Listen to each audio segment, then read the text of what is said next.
Olá a todos, então dando continuidade aos nossos vídeos, hoje o professor José Carlos vai falar sobre medidas de assimetria. As medidas de assimetria, elas estão bem relacionadas ali com a questão das medidas de kurtose que vocês viram no outro vídeo. Então, sempre elas estão relacionadas para você conhecer esse achatamento, né? Ou como estão dispersos esses valores, né?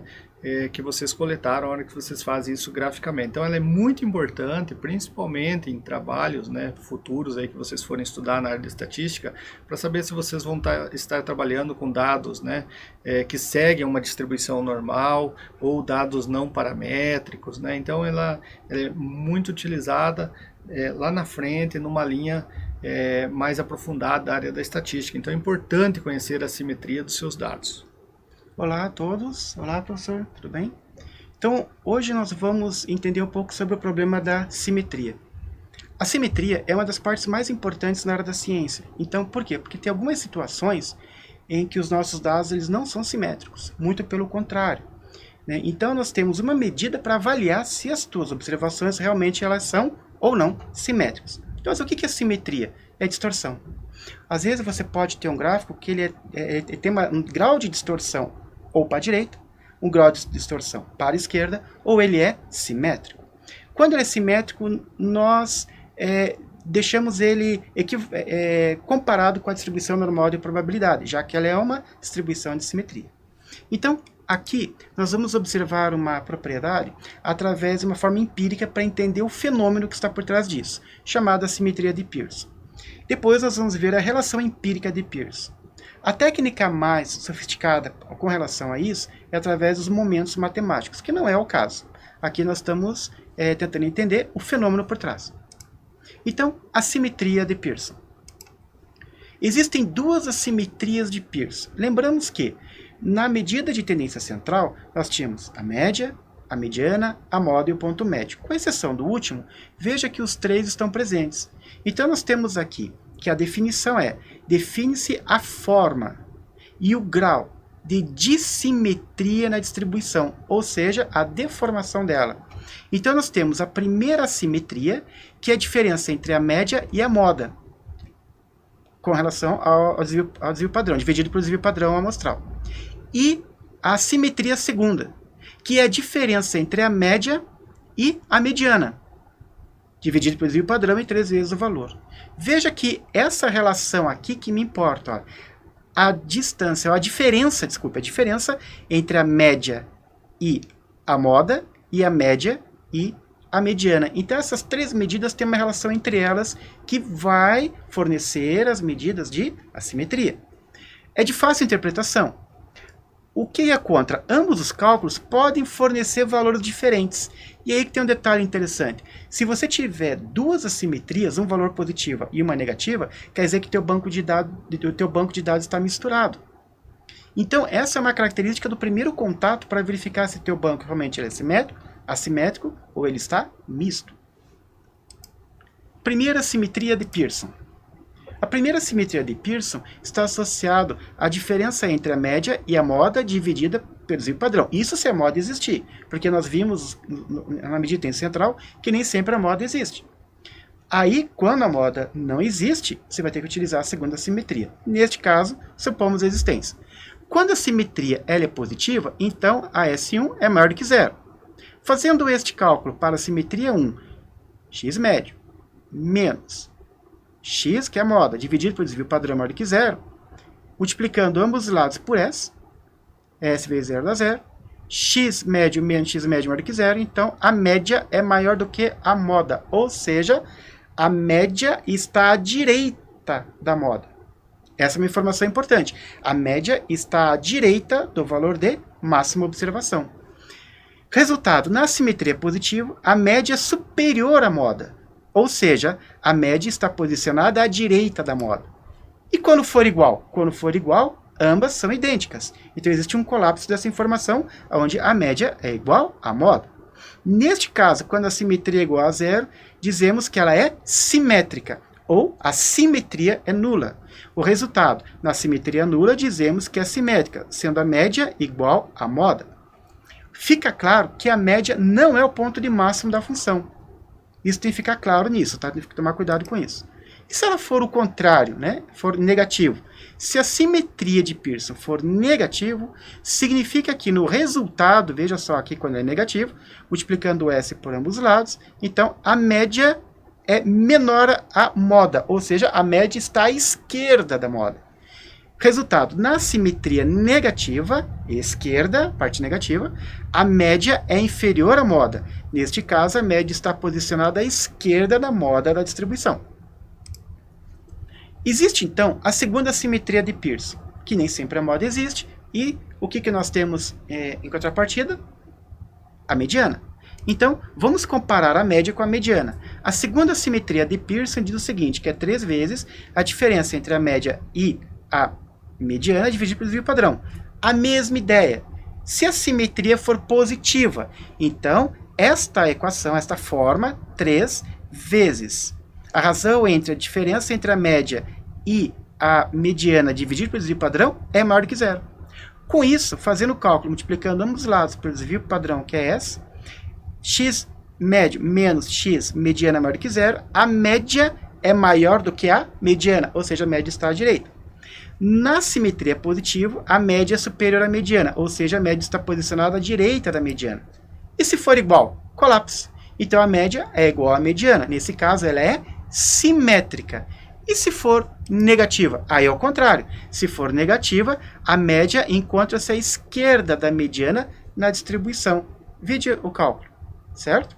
Então, nesse caso, nós temos uma fórmula via momentos centrais para cada um desses casos. O cálculo em si, que não é o foco nessa parte da matéria, é apenas mostrar que skewness, em inglês, que significa assimetria, ela é uma razão entre o terceiro momento e o segundo momento elevado a 3 meios, né? Isso daqui nós vamos comentar nada agora nesse momento. É apenas para você entender que existe uma forma mais sofisticada, mais robusta a respeito disso. Mas a ideia, como anterior, é a mesma. Por que eu estou colocando skewness? Porque o software R, SAS, SPSS e outros softwares vão trabalhar com umas letrinhas chamadas SKW. Então, quando você encontrar SKW, significa assimetria quando você trabalha nos softwares. Vamos ver o que acontece. Quando a simetria ela é negativa, 0 e positiva. Veja, quando ela é 0, vamos olhar para o meio, tá? É isso aqui, ó, 0. Ela é não assimétrica, ou seja, ela é simétrica. Tem um formato normal. Olha o box plot como que ele está aqui, ó. Então aqui você tem um colapso da média, da mediana e da moda. Então elas estão juntas, né? Então existe aqui um colapso entre elas. Quando você tem nesse caso aqui, o caso que a simetria ela é positiva, o que nós temos? A média está bem à direita, é maior do que a mediana, que é maior do que a moda. A moda é o pico, né? A moda é o máximo que tem aqui. Mas veja que a mediana está aqui, ó, está à direita, né? Está mais à direita do que o pico. E aí nós temos que a média está mais distante. Então você tem que a média é maior do que a mediana, que é maior do que a moda, né? E o outro caso está aqui, olha, tá vendo? O outro caso está aqui, olha. Você tem que a média é menor do que a mediana, que é menor do que a moda. Daí o caso é invertido. Então, esse caso invertido, nós podemos observar aqui, olha, a moda, que é o pico. Agora, um pouco mais para baixo está a mediana e mais distante está a média. Então, esta situação é uma situação que nós conseguimos classificar se o objeto ele é simétrico ou assimétrico. Se ele é simétrico, ele é negativo ou positivamente assimétrico. Então, tudo isso é feito através com as medidas de média, mediana e moda. Em relação a isso que o professor comentou, é só você voltar lá na tabela de distribuição de frequência. Então, na tabela de distribuição de frequência, você tem o valor que mais se repete naquele valor com frequência mais alta. Ali você tem a questão da moda na construção gráfica. Lembrando que a mediana é sempre o valor central. Então, sempre no centro você terá a medida da mediana. Em um dos lados você vai ter a média, né? E no outro lado você vai ter a moda. Então pode ser que no lado direito esteja a moda, né, do lado direito da mediana, ou a média, mas nunca a moda ou a média nesse centro. Só vai existir uma situação onde ocorrer a simetria, onde os três valores forem iguais. Caso contrário, sempre a mediana no centro e uma delas, né, uma de cada lado ali em relação a esse valor central da mediana. Isso que o professor comentou, ele deu início à relação empírica de Pearson, que é uma das relações mais interessantes e até estranhas da natureza. Vamos ver aqui o que nós temos, a relação empírica, o que diz. Nós temos duas assimetrias, concorda comigo? A simetria 1 e a simetria 2. Vamos pensar em termos da igualdade dessas quantidades. A relação empírica de Pearson mostrou que existe uma relação que é das distribuições. A distância entre a média e a moda é 3 vezes maior do que a distância entre a média e a mediana. É de fácil interpretação, mas isso não é bem exato, tá? Mas ele é sensível ao conjunto de dados mistos. Mas isso daqui nós podemos observar nessa continha aqui, olha. Se você tem a simetria 1 e a simetria 2 e trabalhar com o módulo, lembrando que a definição nesse caso está associada à distância, o módulo, né? Então nós temos a distância x menos x, chapeuzinho, que é a moda, dividido por S, que é a simetria 1 em módulo, é igual à simetria, porque o valor deveria ser igual, né? 3 vezes x médio menos x til, que é a mediana, dividido pelo desvio padrão. Como o desvio padrão aqui em módulo, nós podemos simplificar aqui, nós vamos obter que o módulo, ou seja, a distância entre a média e a moda, é 3 vezes maior do que a distância entre a média e a mediana. Em tese, a distância entre a média e a moda é o triplo da distância entre a média e a mediana. Se você observar isso, é chamada relação empírica de Pearson. E é assim que aparece nos gráficos. E se você observar, ele tem essa escala, muitas vezes, com os modelos probabilísticos, né? Em alguns casos. Então, essa característica é uma característica da natureza. Por quê? Não sabemos. Mas temos que essa aqui é uma característica chamada relação empírica de Pearson. Isto é a simetria. Lembrando o seguinte, olha, você vai olhar o pico. Então vamos ali para a letra A, né? Você tem o pico lá, ali está a moda, depois você tem a mediana e a média. Então, como o eixo X está correndo aqui embaixo, né, quem que é o maior? Né? Então você vai determinar ali que a moda é maior, ok? Quando você for para o caso C, você tem o pico mais alto, que é a moda. Depois você vai ter na sequência a mediana e depois a média. Quem que é que tem o maior valor em relação ao eixo X? A média. Então a média vai ser maior que a mediana, que vai ser maior do que a moda. Então você consegue observar isso a partir do momento que você tem a construção, né, a representação gráfica dos seus dados. Então é importante essa questão. E você consegue fazer a leitura, né, entender o comportamento, né, onde que estão mais concentrados esses valores, né, onde que eles estão se repetindo mais. Tá bom? Então seria isso, né?